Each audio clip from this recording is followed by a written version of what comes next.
Hello friends, आप लोगों को एक सूचना देनी थी कि जो जूनियर हाई स्कूल है, एडेड जूनियर हाई स्कूल में शिक्षक के भर्ती के नियम जारी हो गए हैं। किस प्रकार भर्ती की जाएगी, कैसे कब कब परीक्षाएं की जाएंगी, तो उन चीज़ों के बारे में हमको आपको बताना है। और सिलेबस के बारे में भी बताना है कि सिलेबस कौन कौन किस विषय का कितना है और इम्पॉर्टेंट है, कैसे सिलेबस होगा, कैसे परीक्षाएं होंगी, इन सब के बारे में बताना है। तो चलिए शुरू करते हैं अपने इस वीडियो को। तो ये 10 फरवरी कल की डेट में ये जारी किया गया है। आप जैसा यहाँ पे देख सकते हैं कि 10 फरवरी 2021 को जारी किया गया है।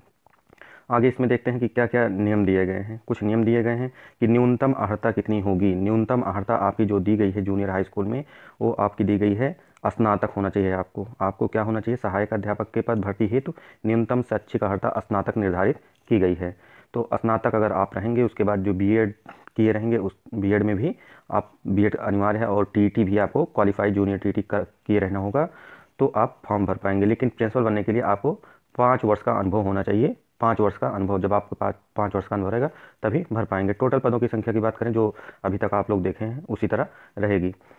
और इसमें जो सिलेबस होगा, सिलेबस में आपके 50 प्रश्न सामान्य ज्ञान रहेंगे और द्वितीय प्रश्न पत्र 100 प्रश्न पत्र संबंधित विषय के होंगे। अगर आप सामान्य अध्ययन के हैं तो सामान्य अध्ययन वाला देंगे, हिंदी के हैं तो हिंदी भाषा से, इंग्लिश के हैं तो इंग्लिश के, और अन्य से हैं तो अन्य से देंगे, संस्कृत है तो संस्कृत से। तो 3 विषयों के बारे में बताया गया है। फिर उसके बाद जो जूनियर हाई स्कूलों की भर्ती है, उसके संबंध में एक पाठ्यक्रम है। पाठ्यक्रम महत्वपूर्ण है, तो पाठ्यक्रम में हम ज़्यादा कुछ जानेंगे क्योंकि पाठ्यक्रम ही हमको पढ़ना है। तो पाठ्यक्रम में जो सबसे पहले आपका रहेगा सामान्य ज्ञान का। सामान्य ज्ञान के पाठ्यक्रम में आपको कुछ चीज़ें हैं जो पढ़नी पड़ेगी सभी को। 50 प्रश्न आएगा सामान्य ज्ञान से, तो सामान्य ज्ञान पढ़ना अनिवार्य है। तो पहला जो आपका है, पहला है राष्ट्रीय और अंतर्राष्ट्रीय महत्व की समसामयिक घटनाएं। देखिए, राष्ट्रीय और अंतर्राष्ट्रीय महत्व की समसामयिक घटनाएं। फिर उसके बाद मतलब करंट अफेयर आपको इसमें पढ़ना पड़ेगा। फिर है भारत का इतिहास, भारतीय राष्ट्रीय आंदोलन। फिर भारत का भूगोल है, भारतीय राजनीति एवं शासन, संविधान, राजनीतिक व्यवस्था, पंचायती राज, लोकनीति, आधिकारिक प्रकरण। तो आपको जो राजनीति एवं शासन भारत का है, उसके बारे में, संविधान के बारे में पढ़ना और इन चीज़ों के बारे में पढ़ना है। आर्थिक और सामाजिक विकास, सतत विकास, गरीबी, जनसंख्या, सामाजिक क्षेत्र, इनिशिएटिव आदि। तो ये आपका अर्थशास्त्र के अंतर्गत आ जाएगा। उसके बाद आपका है पर्यावरण, पारिस्थितिकी, जैव विविधता एवं जलवायु परिवर्तन, तो इससे संबंधित है। फिर उसके बाद आपका है सामान्य विज्ञान, जनरल साइंस आपको पढ़ना होगा। और कुछ चीज़ें हैं रीजनिंग के संबंध में जो दी गई हैं, analogy, assertion and reason, binary logic, classification, clock calendars, इन चीज़ों के बारे में दिया गया है, तो आप इसको देख सकते हैं। फिर उसके बाद है प्रधानाध्यापक एवं सहायक अध्यापक हेतु क्या होगा सिलेबस खंड का। पहला जो होगा हिंदी भाषा के लिए, तो हिंदी साहित्य एवं भाषा का इतिहास। आपको हिंदी साहित्य एवं भाषा का इतिहास पढ़ना पड़ेगा, व्याकरण पढ़ना पड़ेगा, और पठित गद्यांश और पद्यांश आएगा। प्रमुख लेखक कवियों की सामान्य परिचय एवं उनकी रचनाएं आएंगी। तो इन चीज़ों के बारे में आएगा, दिया रहेगा। और फिर उसके बाद है आपका इंग्लिश। इंग्लिश में आपका history of English literature and language. तो हिस्ट्री, इंग्लिश का इतिहास आपको जानना रहेगा, उसके बारे में पढ़ना रहेगा।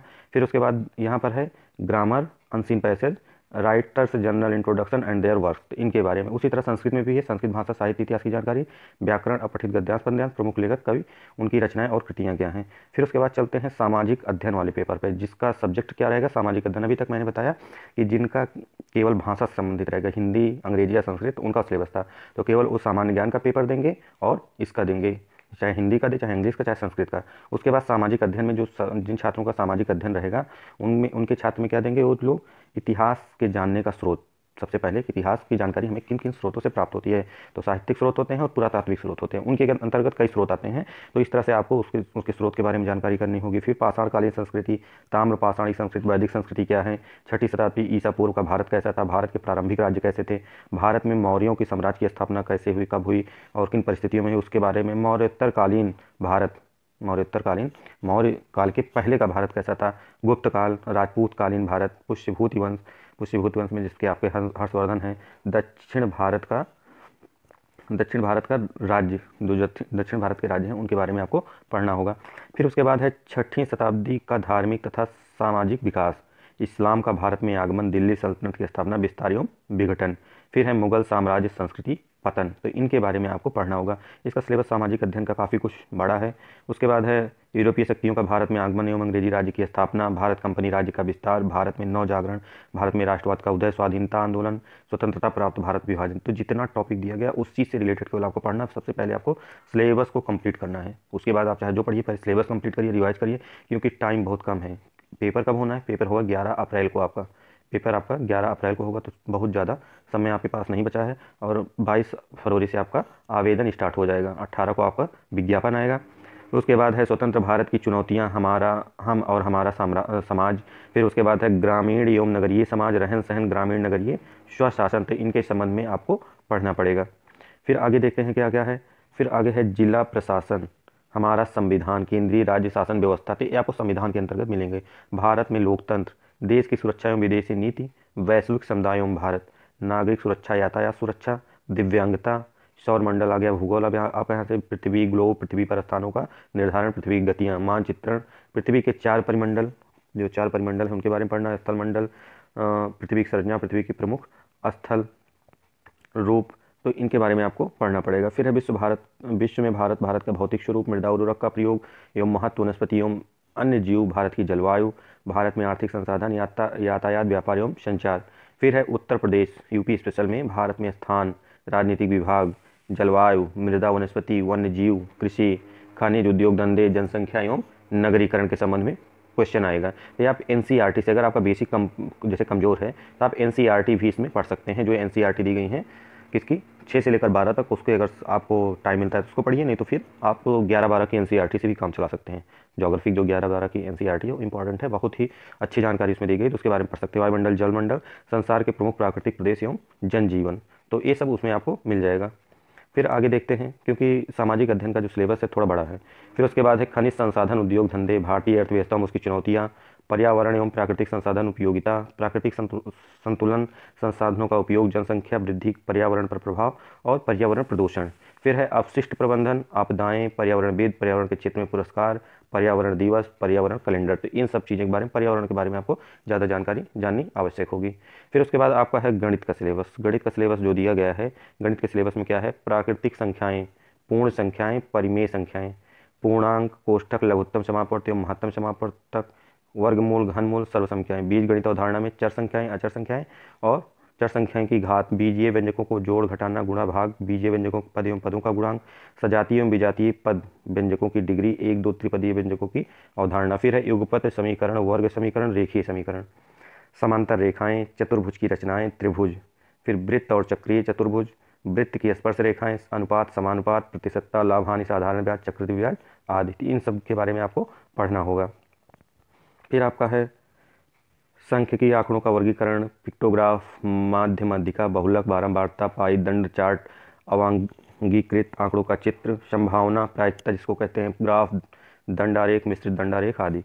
फिर कार्तीय तल, क्षेत्रीय मेंसुरेशन जिसको कहते हैं, घातांक, त्रिकोणमिति आदि। इतने से आपका क्वेश्चन आएगा गणित से। उसके बाद आपका विज्ञान आता है। विज्ञान में दैनिक जीवन में विज्ञान, महत्वपूर्ण खोज क्या है, महत्व क्या है इनका, मानव विज्ञान में प्रौद्योगिकी का स्थान, तो इन सब चीज़ों के बारे में पूछा जाएगा। रेशे एवं वस्त्र, रेशे से वस्त्रों तक, ये आप देखेंगे तो आपको एनसीईआरटी की जो बुकें हैं, अगर आप एनसीईआरटी अच्छे से कवर कर लेते हैं, कहाँ से, 6 से लेकर 12 तक की एनसीईआरटी को, तो उसमें आपको सारी चीज़ें क्लियर हो जाएंगी। एक एक छोटी छोटी चीज़ें बताई गई हैं, तो उसमें से भी कुछ चीज़ें कवर कर सकते हैं। बाकी आप जिस बुक से पढ़ना चाहे पढ़िए, लेकिन ये इंपॉर्टेंट है एनसीईआरटी में बेसिक चीज़ें क्लियर होंगी। उसके बाद है सजीव, निर्जीव पदार्थ, जीव जगत, सजीवों का वर्गीकरण, जंतु एवं वनस्पतियों का आधार का वर्गीकरण, जंतुओं का वर्गीकरण, जीवों में अनुकूलन, जंतु एवं पौधों में परिवर्तन। फिर उसके बाद है जंतु की संरचना और कार्य, सूक्ष्म जीवों में उनका वर्गीकरण, कोशिका से अंग तंत्र तक, किशोरावस्था, विकलांगता, भोजन, स्वास्थ्य, स्वच्छता, रोग, फसल उत्पादन, नाइट्रोजन चक्र आदि। ये सब एनसीईआरटी में आपके दिया गया है, तो आप उसको जब ध्यान से देखेंगे तो आपको समझ में आ जाएगा। फिर उसके बाद है जीवों में श्वसन, उत्सर्जन, लाभदायक जंतु। फिर उसके बाद है आपका मापन, विद्युत धारा, चुंबकत्व, गति, बल एवं यंत्र, ऊर्जा, ध्वनि, स्थिर विद्युत प्रकाश एवं प्रकाश यंत्र, वायु, गुण संगठन, आवश्यकता, उपयोगिता, ओजोन परत, हरित गृह प्रभाव आदि।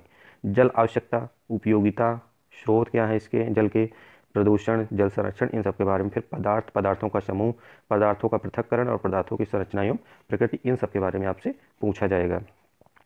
उसके बाद आता है आपका अम्ल, क्षार, लवण, ऊष्मा एवं ताप, मानव निर्मित वस्तुएं, प्लास्टिक, कांच, साबुन, मृत्तिका, खनिज एवं धातु, कार्बन एवं उसके यौगिक, ऊर्जा के वैकल्पिक स्रोत, आवर्त सारणी, रक्त की संरचना, वर्ग एवं रक्त के आदान प्रदान की सावधानियाँ, तो इन सब के बारे में पढ़ना होगा आपको। फिर शैक्षिक प्रबंधन एवं प्रशासन में प्रधान अध्यापक हेतु के लिए पद के लिए अनिवार्य हैं ये चीज़ें। उसके बाद हम देखते हैं आपका विज्ञापन के संबंध में, कब विज्ञापन जारी किया जाएगा, कब क्या होगा, तो सबसे पहले है कि 18 फरवरी 2021 को क्या होगा, विज्ञापन इसका जारी किया जाएगा। रजिस्ट्रेशन जो प्रारंभ होगा 22 फरवरी से और अंतिम तिथि होगी 8 मार्च को। तो 22 फरवरी से आरंभ होगा, 8 मार्च को अंतिम तिथि होगी और आवेदन शुल्क आप 9 को तक जमा कर पाएंगे और 10 को आपको फाइनल प्रिंट लेना होगा। परीक्षा केंद्र को जो निर्धारण है वो सब उनके द्वारा किया जाएगा, लेकिन आप इसमें केवल एक चीज़ इंपॉर्टेंट है कि परीक्षा की तिथि क्या है। परीक्षा की तिथि आपकी 11 अप्रैल को है, 11 अप्रैल को है। 2 पालियों में होगी, पहले 9 से 11 11:30 तक होगी। उसके बाद आपका द्वितीय प्रश्न पत्र जो होगा, द्वितीय प्रश्न पत्र होगा 4:30 से 5:30। तो इन चीज़ों का आपको ध्यान रखना है। उसके बाद आपका जो रिजल्ट आएगा सब कुछ आएगा और बहुत ही जल्दी इसकी परीक्षा करा ली जाएगी। तो इस वीडियो में बस इतना ही। धन्यवाद। जब विज्ञापन आएगा तो हम आपको और कुछ जानकारियाँ देंगे।